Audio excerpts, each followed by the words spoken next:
Mais ou menos 21, 29, meldrende via central após o cruzada de Mahoma aqui um acidente bastante grave. A primeira patrulha que tem que ter plaats está constatar em verdade que o chauffeur feminino de Alfa 2766 está op slag dood, maar in een holandês e 22-20 em verdade, Dr. Gonçalves está constatar a morte de dicha pessoa. Se você aqui não tem 3 heridos, 2 de auto 2766 e 1 de outro veículo. Tu 3 horas e vai com máxima urgência ao hospital,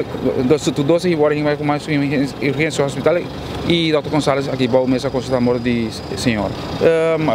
O Departamento de Tráfico está fazendo uma investigação, escutando bastante testigos, mas como de toque de security para testigo para ir, então depois da investigação ele determina precies que passa aqui bom. Mas é meio inzetende de dicho auto não pode agora sacar normal, dus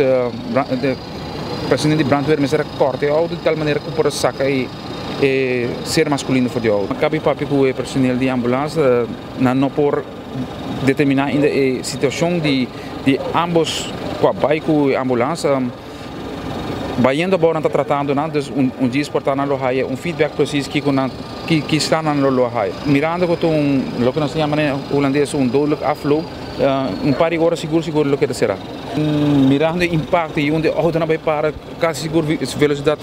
alta seguro não rol nós estamos por fazer todo o possível verkeerscontrole etc pero está na cada chauffeur para comportar-se riba caminho de tal maneira que não está esse tráfego em peligro e maneira de fim de ano acercando nos turcos e cá safe dus daarom met de man pone mais atenção riba e caminho